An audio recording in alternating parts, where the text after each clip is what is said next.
ଆପଣ ନିଜେ ଦେଖିପାରୁଛନ୍ତି ଧାନର ଅବସ୍ଥା ଇଏ ଗଜା ହେଇସାରିଛି। ଇଏ ଆଉ ଧାନ ଅବସ୍ଥାରେ ନାହିଁ, ଏଟା ନଷ୍ଟ ଖତ ସମାନ ଦେଖାଯାଉଛି। ଆଉ ସରକାରଙ୍କ ଯୋଉ ନିୟମ କରିଛନ୍ତି FAQ ଇଏ କେତେ ଦୂର ଗ୍ରହଣ କରିବେ ନ କରିବେ ସେଟା ସରକାର ହିଁ ଜାଣିବେ। ତାରିଖରେ 2 ଦିନ ବର୍ଷା ହେଲା ପରେ ବର୍ଷାଟା ପୁଣି ଲଙ୍ଗରିଂ ହେଇକିରି ଆଉ 2-3 ଦିନ ଯୋଉ ବର୍ଷା ହେଲା ସେ ପୁରା ଜଳାର୍ଣ୍ଣବ କରିଦେଲା ଧାନ କେତୁ। ଏ ଧାନ ଆଜିକି 5-6 ଦିନ ହେଲା କଟା ହେଇଥିଲା, ଧାନ ଉଠିଥାନ୍ତା, ଖଳାକୁ ଯାଇଥାନ୍ତା। ବର୍ତ୍ତମାନ ବିଲରେ ଦେଖନ୍ତୁ କେତେ ପାଣି, ଖଳାକୁ ଯୋଉଠି ନେଇକି ଧାନ ବି ରଖିବା ସେଠି ବି ଜାଗା ନାହିଁ। ଯେତେବେଳେ ପ୍ରାକୃତିକ ବିପର୍ଯ୍ୟୟ ହେଲା, ଯୋଉ ଡିସଫିଗର ଯେତେବେଳେ ହବ ଏଇ ଧାନ, ତାକୁ କଣ ଚାଷୀ କରିଛି? ୟା ପାଇଁ କିଏ କ୍ଷତିଗ୍ରସ୍ତ ହବ? କାହିଁକି ଏଇଟାକୁ ସରକାର କହୁଛନ୍ତି ଯେ ତମେ ଭଲ ରଙ୍ଗର ନେଇକିରି ଆସିବ, ଧାନ ନେଇକିରି ଆସିବ ମଣ୍ଡିକି? ତେଣୁ ଆମେ ନିବେଦନ କରୁଛୁ ମଣ୍ଡିରେ ଯୋଉ ଧାନ ଦେବେ ଅତି କମରେ ଯୋଉ ତାଙ୍କର ନିୟମ କରିଛନ୍ତି ତାକୁ କୋହଳ କରାଯାଉ ଏବଂ ସମସ୍ତ ଧାନକୁ କିଣିବା ପାଇଁ ବ୍ୟବସ୍ଥା କରନ୍ତୁ ଚାଷୀ। ନହେଲେ ଆଗାମୀ ଦିନରେ ଜୋରଦାର ଆନ୍ଦୋଳନ ହବ। ଏଥିପାଇଁ ଦାୟୀ ରହିବେ ମୋହନ ସରକାର। ଅଦିନିଆ ବର୍ଷା ବା ଲଘୁଚାପ ଜନିତ ବର୍ଷାରେ ବ୍ୟାପକ କ୍ଷତିଗ୍ରସ୍ତ ହେଇଛି ଜଗତସିଂହପୁର ଚାଷୀ କୂଳ।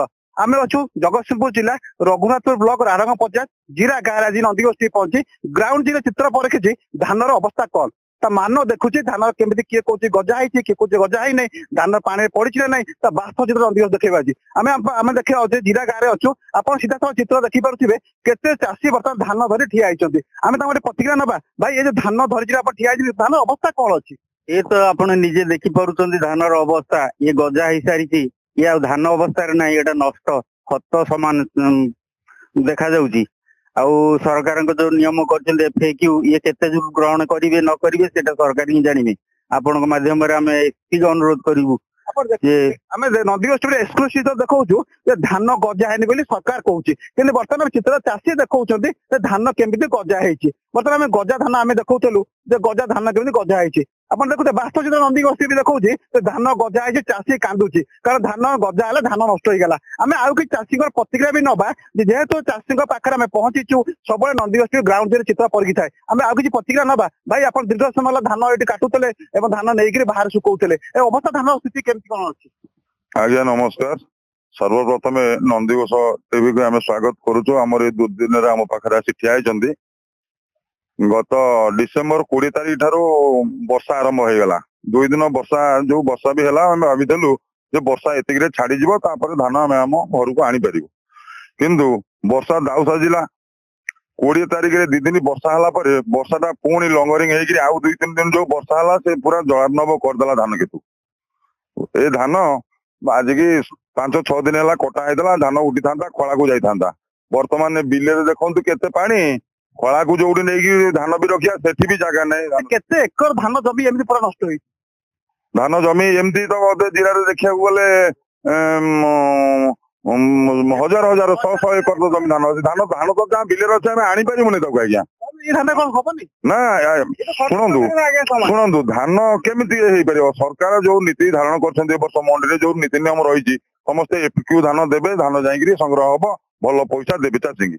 କିନ୍ତୁ ବର୍ତ୍ତମାନ ଧାନର ମାନ ଯାହା ହେଇଛି, ବର୍ତ୍ତମାନ ଯିଏ ପାଣି ଖାଇଲା ସେ ତ ଡିସ୍କଲର ହେଲା, ଧାନ ତ ବହୁତ ଗଜା ହେଇଗଲା। ଆଚ୍ଛା ଆ ଦେହରେ ଆମେ ବର୍ଷକ ଚଳିବୁ କେମିତି? ଫସଲକୁ ନିର୍ଭର କରି ଆମ ପିଲା ଛୁଆ ସଂସାର ନା ନାହିଁ, ଆ ଦେହରେ ଆମେ ବଞ୍ଚିବୁ କେମିତି? ଧାନ ହଉଛି ତାଙ୍କର ଏକମାତ୍ର ରୋଜଗାର। ଏ ଧାନ ବର୍ଷକୁ ଥରେ ଏ ଧାନ ରୋଜଗାର ଯାହା ହୁଏ, ଧାନ ଯାହା ଅମଳ ହୁଏ ତାକୁ ମଣ୍ଡିରେ ଦିଅନ୍ତି ଏବଂ ମଣ୍ଡିରେ ଯାହା ବିକ୍ରି ହୁଏ ଏବଂ ତାକୁ ନେଇକି କିଛି ଧାର ଉଧାର ବା ଲୋନ କରିତେ ସୁଝିଥାନ୍ତି। ପିଲା ଛୁଆ ପାଠ ପଢନ୍ତି, ଘର ଚଳେ, ଯାବତୀୟ ବର୍ଷ ସାରା ଖର୍ଚ୍ଚ କରନ୍ତି। ଯେତେବେଳେ ବର୍ଷକ ଆହାର ତୁଟି ଯାଉଛି ବା ଚାଲି ଯାଉଛି, ତା ମୁଣ୍ଡ ଚିନ୍ତା ବସି ଯାଇଛି ଯେ କେମିତି ଚଳିବେ। ସରକାରଙ୍କ କଥାରେ ତାଳବ ନ ରହୁଥିବାରୁ ଚିନ୍ତାରେ ଏବେ ଚାଷୀ। ଆମେ କିଛି ପ୍ରତିକ୍ରିୟା ବି ନବା। ଆମ ପାଖରେ ଅଛନ୍ତି ଯେ ଆପଣ ଦୀର୍ଘ ସମୟ ଧରିକିରି ଆପଣ ଧାନ ଶୁକୁଥିଲା, ଆପଣ କିଏ ଦେଖୁଥିଲେ, କଣ ବାସ୍ତବ ଚିତ୍ର କଣ ଥିଲା? ଦେଖନ୍ତୁ ଏଠି ପ୍ରକୃତି ଠାରୁ ଆରମ୍ଭ କରି ସରକାର ପର୍ଯ୍ୟନ୍ତ ସମସ୍ତେ ଚାଷୀ ପିଠିରେ ଦାଉ ସାଧୁଛନ୍ତି। ଆପଣ ମାନେ ଜାଣିଛନ୍ତି ଏ ଗୋଟାଏ ପଟେ ସରକାର ମାନେ ଇଏ ଚାଷୀ ଯାହା ଉତ୍ପାଦନ କରୁଛି ତାର ଉତ୍ପାଦିତ ଦ୍ରବ୍ୟର ଉପଯୁକ୍ତ ମୂଲ୍ୟ ଦଉନି ଏବଂ ଆର ପଟେ ଯେତେବେଳେ ପ୍ରାକୃତିକ ବିପର୍ଯ୍ୟୟରେ କ୍ଷତିଗ୍ରସ୍ତ ହଉଛି ତା ପାଇଁ ମଧ୍ୟ ବ୍ରିଟିଶ ଅମଳ ଯୋଉ ରିଲିଫ କୋଡ ତାକୁ ମଧ୍ୟ ଏପର୍ଯ୍ୟନ୍ତ ସଂଶୋଧନ କରାଯାଇକରି ଠିକ କ୍ଷତିପୂରଣ ଦିଆଯିବ ତା ପାଇଁ ବ୍ୟବସ୍ଥା ମଧ୍ୟ କଲେନି। ଏବେ ଯୋଉ ସରକାର ମୋହନ ସରକାର ଆସିଛନ୍ତି ସେ ପୁରା ଟାଇଟ କରିଛନ୍ତି ଯେ ଭଲ ଧାନ ନେଇକରି ଆସିବ, ଭଲ ପଇସା ତମକୁ ଦିଆଯିବ। ଆପଣଙ୍କୁ ଏଇଠି ଗୋଟେ ପ୍ରଶ୍ନ ପଚାରୁଛୁ ନନ୍ଦିଘୋଷ ଟିଭି ମାଧ୍ୟମରେ, ଯେତେବେଳେ ପ୍ରାକୃତିକ ବିପର୍ଯ୍ୟୟ ହେଲା, ଯୋଉ ଡିସଫିଗର ଯେତେବେଳେ ହବ ଏଇ ଧାନ, ତାକୁ କଣ ଚାଷୀ କରିଛି? ୟା ପାଇଁ କିଏ କ୍ଷତିଗ୍ରସ୍ତ ହବ? କାହିଁକି ଏଇଟାକୁ ସରକାର କହୁଛନ୍ତି ଯେ ତମେ ଭଲ ରଙ୍ଗର ନେଇକିରି ଆସିବ, ଧାନ ନେଇକିରି ଆସିବ ମଣ୍ଡିକି? ତେଣୁ ଆମେ ନିବେଦନ କରୁଛୁ ମଣ୍ଡିରେ ଯୋଉ ଧାନ ଦେବେ ଅତି କମରେ ଯୋଉ ତାଙ୍କର ନିୟମ କରିଛନ୍ତି ତାକୁ କୋହଳ କରାଯାଉ ଏବଂ ସମସ୍ତ ଧାନକୁ କିଣିବା ପାଇଁ ବ୍ୟବସ୍ଥା କରନ୍ତୁ ଚାଷୀ। ନହେଲେ ଆଗାମୀ ଦିନରେ ଜୋରଦାର ଆନ୍ଦୋଳନ ହବ। ଏଥିପାଇଁ ଦାୟୀ ରହିବେ ମୋହନ ସରକାର। ଏବଂ ଯୋଉମାନେ ଋଣଗ୍ରସ୍ତ ହେଇଛନ୍ତି ଆଜି ଆପଣ ଦେଖନ୍ତୁ ମୁଣ୍ଡ ବାଡେଇକିରି କାନ୍ଦୁଛନ୍ତି ଚାଷୀ ଋଣକୁ ସୁଝିବେ କେମିତି? ଏଠି ତ ଧାନ ଗୁଡା ନଷ୍ଟ ହେଇଗଲା।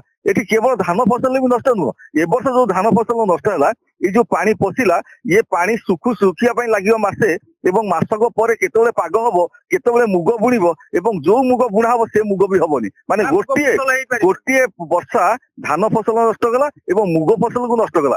ଚାଷୀ କେମିତି ଦୁଃଖରେ କହୁଛି, ଚିନ୍ତାରେ କହୁଛି ଯେ ତାର ସବୁ ବି ଗଲା। ଯୋଉ ମୁଗ ଧାନ ପରେ ଏବେ ମୁଗ ଆସିଥାନ୍ତା, ପାଗ ଅନୁକୂଳ ଥିଲା, ପାଗ ଭଲ ଥିଲା ଏବଂ ଚାଷ ମୁଗ ମୁଗ ଚାଷ ଆରମ୍ଭ ହେଇଥାନ୍ତା। ତେଣୁ ଧାନ ବିଳମ୍ବ ହେଲା ଅମଳ କରିବା ପାଇଁ ଚାଷ ଅପେକ୍ଷା ମୁଗ କରିବା ବି ସିଏ ବି ପ୍ରଭାବିତ ହବ, ମୁଗ ହବ। ଆମର କିଛି ଚାଷୀ ଅଛି ପଚାରିବା କଣ ହବ, କେତେ ଧାନ ଆପଣ ପ୍ରକୃତରେ କରିଥିଲେ? ବହୁତ ଧାନ ଆମେ କରିଥିଲେ, ଆମର ବାପା ଯାଙ୍କର ବହୁତ ସମ୍ପତ୍ତି ଥିଲା, ଆମେ ତାଙ୍କୁ ସବୁ କରିଛୁ ବୁଝିଲେ, କିନ୍ତୁ ସବୁ ନଷ୍ଟ। କିନ୍ତୁ ତାକୁ କଣ କରିବୁ ଆମେ, ଏ ହଉଛି କଥା। ଆଉ କିଛି ଚାଷୀ ପଚାରି ବୁଝିବା ଯେ ମଉସା ଆମେ ଏଠି କଥା ବି ହବା ଯେ ଆପଣ ଯୋଉ ଦୀର୍ଘ ସମୟ ଧରିକି ବିଲରେ ବୁଲୁଛନ୍ତି, ଧାନକୁ ଆଣି ଶୁକଉଛନ୍ତି, ଧାନ ସମ୍ପୂର୍ଣ୍ଣ ଓଦା ହେଇଯାଇଛି, ଧାନ କଣ କିଛି ବାହାରିବ ନାହିଁ? ଆଚ୍ଛା ଏ ଯୋଉ ମଣ୍ଡିକି କେମିତି ନେବେ? ମଣ୍ଡି ଏତେ ନବ ନାହିଁ କହୁଛି, ଆଉ ମଣ୍ଡି ଯେତେବେଳେ ନ ନବ ଆଉ କଣ କରିବୁ? ସରକାର ଏ କଥା ବୁଝନ୍ତୁ।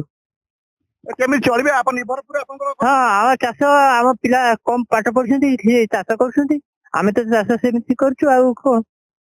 ଚିତ୍ର ଆମେ ଦେଖେଇବୁ ଯେ ଆପଣ ଧାନ କେମିତି ଦେଖ ପାଣିରେ ବୁଡିକିରି ଅଛି, ଯୋଉପରି କି ଧାନ ଯାହାକୁ ଆପଣ ଟେକିଦେବେ, ଯାହାକୁ ଯୋଉ ଜାଗାରେ ଧାନ ବି ଟେକିଦେବେ ସେ ଜାଗାରେ ବି ଧାନ ଦେଖିବେ ଗଜା ବାହାରିବ। ସେ ସବୁ ଧାନ ପାଣିରେ ବୁଡିକି ଅଛି। ବର୍ତ୍ତମାନ ଆଉ ଗୋଟେ ଗଜା, ଆଉ ଗୋଟେ ଚିତ୍ର ଆପଣ ଦେଖନ୍ତୁ, ଚାଷୀ ଦେଖଉଛନ୍ତି ଧାନ ସବୁ ଗଜା ହେଲାଣି। ମୁଁ ଆଉ ଗୋଟେ ଜିନିଷ ଦେଖେଇବି ଯେ ମଟର ଲାଗିକିରି ପାଣି ଶୁଖା ହଉଛି ବିଲରୁ। ଏଇଟା ବଡ କଥା ନିଶ୍ଚିତ ଭାବେ, କାରଣ ଯେହେତୁ ଏଠି ପାଣି ଯାଇପାରୁନାହିଁ, ପାଣି ଶୁଖିବା ବି ସମ୍ଭବପର ନୁହେଁ। କାରଣ ଦୀର୍ଘ ସମୟ ଧରି ପାଖାପାଖି ପଛ ମାନେ ଏମିତି ମାଣେ 2 ମାଣେ 3 ମାଣେ 4 ମାଣେ ପଣି ପର୍ଯ୍ୟନ୍ତ ପାଣି ଏମିତି ପଛପଟେ ଲାଗିଛି। ଏ ଶୁଖିବ, ଧାନ ଉଠିବ, ଶୁଖିବ, ମଣ୍ଡିକି ଯିବ, ଏ ନିଶ୍ଚିତ ଭାବେ କଷ୍ଟକର ଚାଷୀ ପାଇଁ ହେଇପାରିବ।